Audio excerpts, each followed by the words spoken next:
Good afternoon to everyone.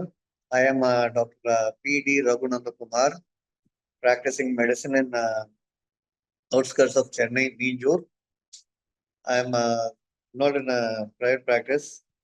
That is, I am practicing as a general practitioner. I am practicing since 2003 in my hometown. அமில மறுபிடிப்பு என்பது பக்கவாட்டில் உள்ள உள்ளடக்கம் அடிக்கடி உணவு பாதையில் மீண்டும் வந்து உங்கள் மார்பு மற்றும் இருதய பகுதியிலிருந்து ஒரு ஒரு ஒரு உணர்வை உருவாக்கும் ஒரு நிலை. இது ஒரு வகை புற்றுநோய் அல்லது கேன்சர் அதன் சிகிச்சை மூலம் ஏற்படும் பொதுவான சிக்கலாகும்.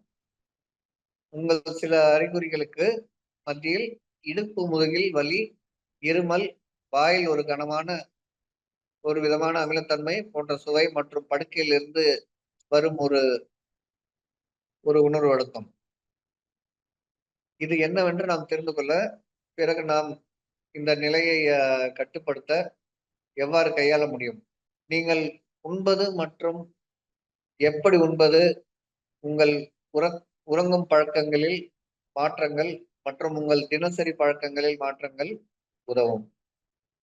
உணவு பழக்கங்களில் மாற்றம் செய்வதற்கான முயற்சியாக நீங்கள் அதிக முறை சிறிய உணவுகளை எடுத்துக்கொள்ள வேண்டும். நீங்கள் 3 சிறிய உணவுகளை மற்றும் 3 முறை துண்டுகளை இடையில் சாப்பிட முயற்சிக்கலாம். எப்போதும் மெதுவாக சாப்பிடுங்கள். இதுவே உங்கள் வயிற்றுக்கு உணவை சீராக உபசரிக்க உதவும். உணவின் போது சிறிய அளவிலான நீர் அல்லது திரவங்கள் சிப் செய்து குடியுங்கள். சில உணவுப் பொருட்கள் அமிலத்தன்மை மற்றும் மார்பில் எரிச்சல் உணர்வை ஏற்படுத்தலாம். அவற்றை தவிர்க்க வேண்டும். ஆனால் அவை என்ன? அமிலத்தன்மையை தூண்டுவதற்கான பெரிய காரணிகள் வறுத்த காரமான மற்றும் எண்ணெய் உணவுகள், அவற்றை தவிர்க்கவும். மற்றும் எலுமிச்சை மற்றும் ஆரஞ்சு போன்ற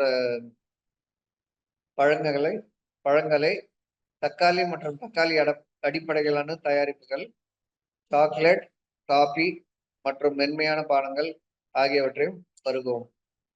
நீங்கள் மது அருந்துபவர்களாக இருந்தால் அதை செய்யவும் அல்லது அளவை குறைக்கவும் முயற்சிக்கலாம். ஏனெனில் அது வயிற்றில் தொந்தரவாக அமையும். புகைக்காதீர்கள்.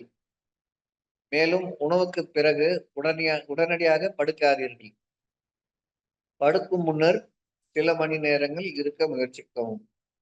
உங்கள் இரவு உணவை அல்லது நாளுக்கான இறுதி உணவை 2 அல்லது 3 மணி நேரங்கள் நிறைவான வகையில் திட்டமிடுங்கள்.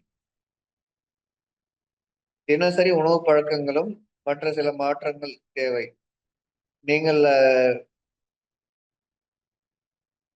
விட்டுவிடப்பட்ட உடைகள் அணிய வேண்டும். அதாவது லேசான ஆடைகள் அணிய வேண்டும். இது உங்கள் வயிற்றில் உள்ள அழுத்தத்தை குறைக்க உதவும் மற்றும் மார்பில் எரிச்சல் உணர்வு மற்றும் தன்மையின் அறிகுறியை நீக்க உதவும். நீங்கள் அதிக எடை கொண்டிருந்தால் உங்கள் எடையை குறைக்க முயற்சிக்கவும். ஏனெனில் இது உங்கள் வயிற்றில் உள்ள அழுத்தத்தை குறைக்க உதவும்.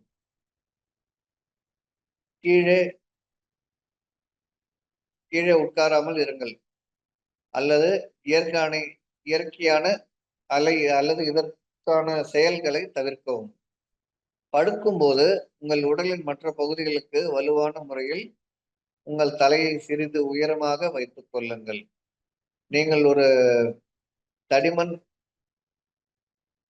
நெற்றிக்குட்டை பயன்படுத்தலாம் அல்லது உங்கள் படுக்கையின் தலைய முடியில் 2 பிளாக்குகளை வைக்கலாம்.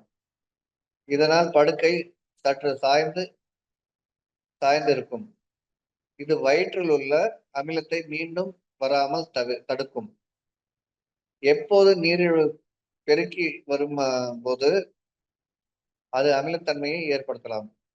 நீங்கள் உடற்பயிற்சி, யோகம் அல்லது மசாஜ் போன்ற பல்வேறு மன அழுத்தத்தை குறைக்கும். மன அழுத்தத்தை குறைக்கும் உத்தியோகங்களை முயற்சி செய்யலாம். உங்கள் மருத்துவரை பார்த்து உங்களின் எந்த மருந்துகள் அமிலத்தன்மையை ஏற்படுத்துகிறது என்பதை சரிபார்க்கவும். மேலும் அமிலத்தன்மை அல்லது மார்பில் எரிச்சல்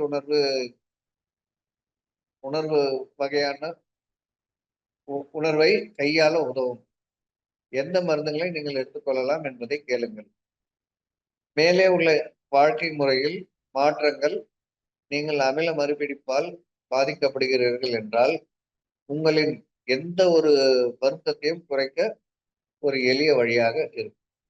இதுவே if you follow these steps, இதை நீங்கள் முயற்சி செய்தால்